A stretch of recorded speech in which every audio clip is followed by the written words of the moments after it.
I'd like to first start out by thanking everybody for joining me today, and secondly, I'd like to apologize for the format that most of this video was shot in. It's shot in the up and down format as opposed to side to side. I'm gonna be better about that in the future because I hate that shit. I really don't enjoy it. So stick with me, and thanks for tuning in.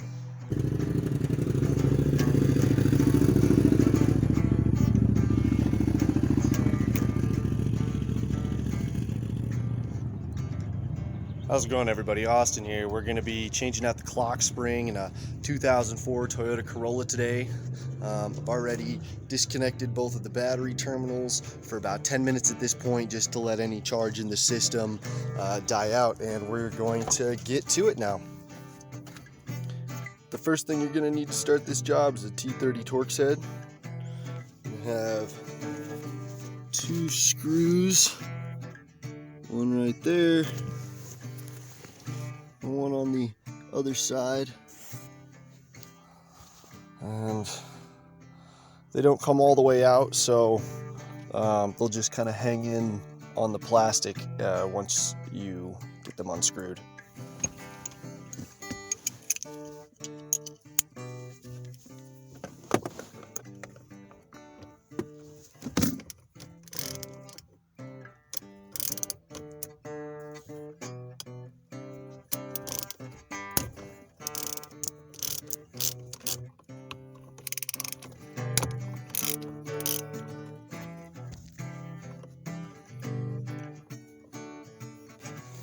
Alright, now that you've unscrewed your 2 screws,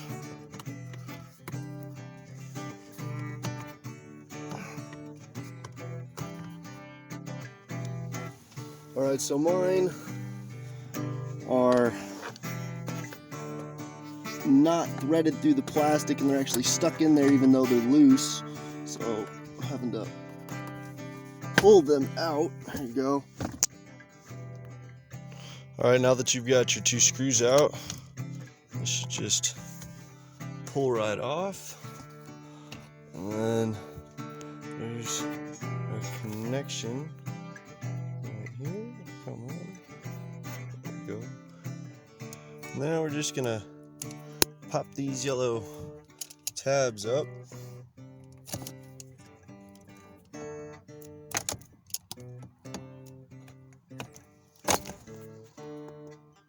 There we go. See, so it just pops up just a little bit. Just got my screwdriver in there and popped it up. There we go.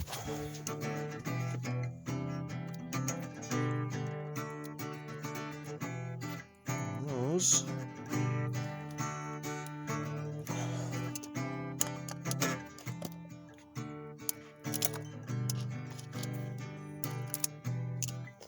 Okay, now your airbag's free. Set that down somewhere, and I just set it down with the metal part down just in case for some horrible reason it does go off. You're not shooting a piece of metal straight at somebody. Alright, so after we've got the airbag off, we're going to take the steering wheel off. It looks like it takes a 19, but 3/4, because 3/4 is just a little sloppy on there, but I don't have a 19 on me, it looks like. So this is what it is, I guess.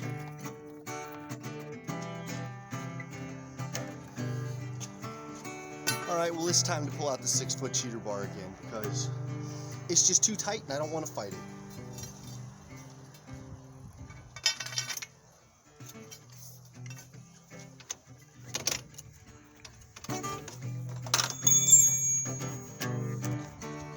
There we go.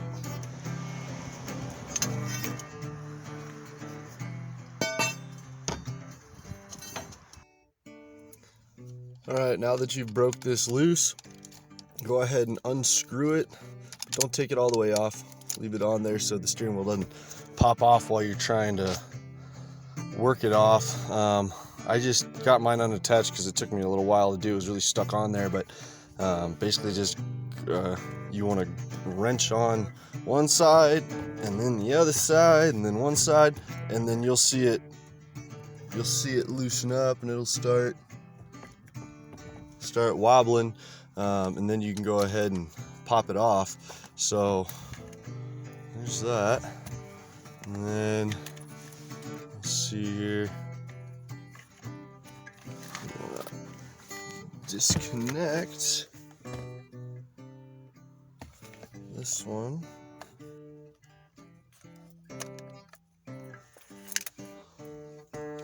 Alright, once you get your steering wheel off, it exposes your clock spring, but to actually get your clock spring out, we're going to want to take out 1, 2, and then 3 screws. Looks like they're all Phillips.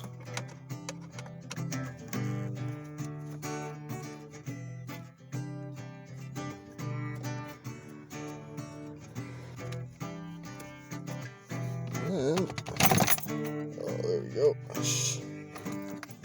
Bottom piece comes off, and I think we can do it without taking the top off. So I'm gonna unclip these from the clock spring.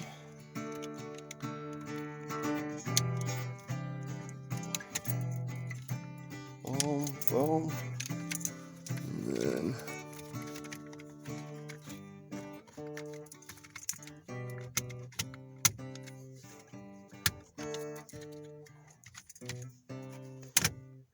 there we go. There's our clock spring.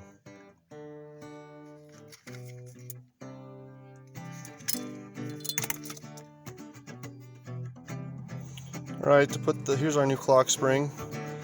To put the clock spring back in, got one metal clip up here, 2 plastic clips at the bottom, and then this orange piece comes on it just to keep it in position, I guess. If yours doesn't come with one, you should be able to find instructions somewhere online about how to basically calibrate your clock spring. Put this back on like this. Clip. Give it a couple good pushes to make sure everything clips in all the way. Alright, now that we've done that, we can just do the reverse of what we did taking it out.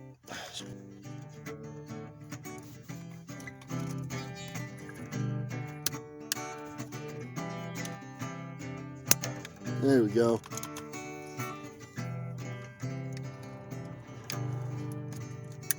That one is much easier.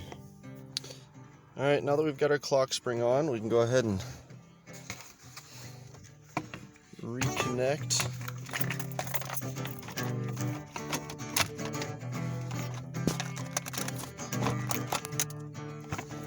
I'm going to reconnect this bottom half.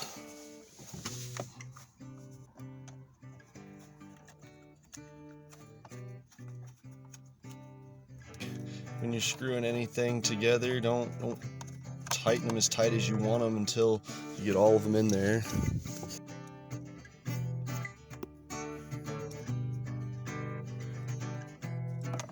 Alright, and then go ahead and tighten all those up.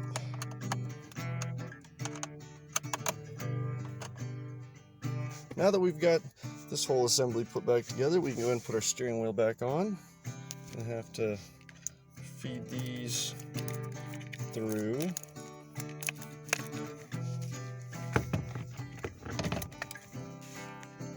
Alright, and don't forget to take this out.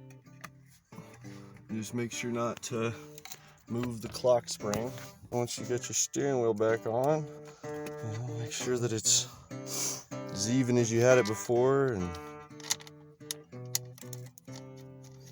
I'm going to put that back on.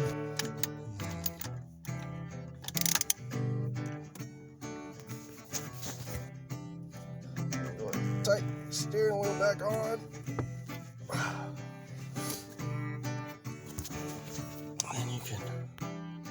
And reconnect your ground from here. Get this plug back in there.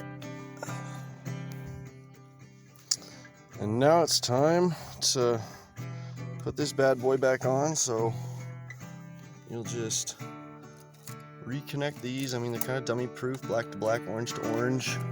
Put them in so that they fit.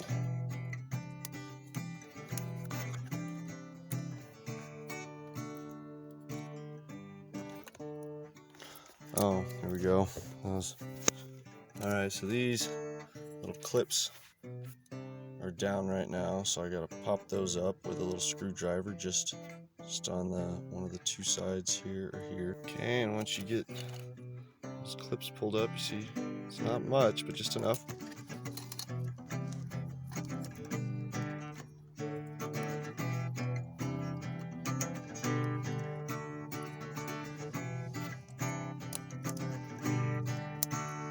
Okay, that clips in, and then push that down to lock it into place.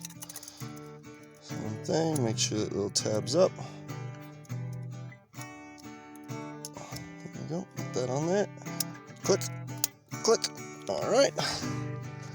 Make sure we don't have any other wires or anything. And go ahead and put our airbag back on. And then we just need to reinstall that screw and that screw. All right, now that you've got those two screws back in, that's it. So with any luck here, when I turn the car back on, it's not gonna have a airbag light anymore. So let's go ahead and reconnect our negative, reconnect our positive.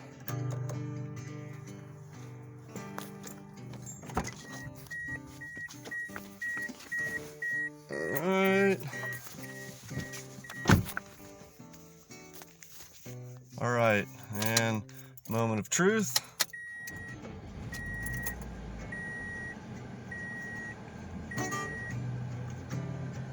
Oh, it's still on. That's not a good sign. Might mean it's a problem with the airbag itself, unfortunately.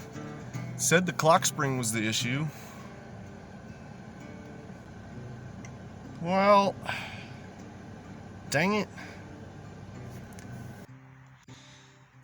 Alright, so I went over to my buddy who's got a professional code reader that can actually read codes involving airbags and everything else in the electrical system. And I fixed the clock spring issue, but now it's saying I've got a short in my second D squib. So there's some research to be done, and I'll post in the comments what I find about it, and maybe I'll make a video about trying to deal with that. Anyways, like, subscribe, comment, ask me questions. If I got something wrong, correct me, and until next time.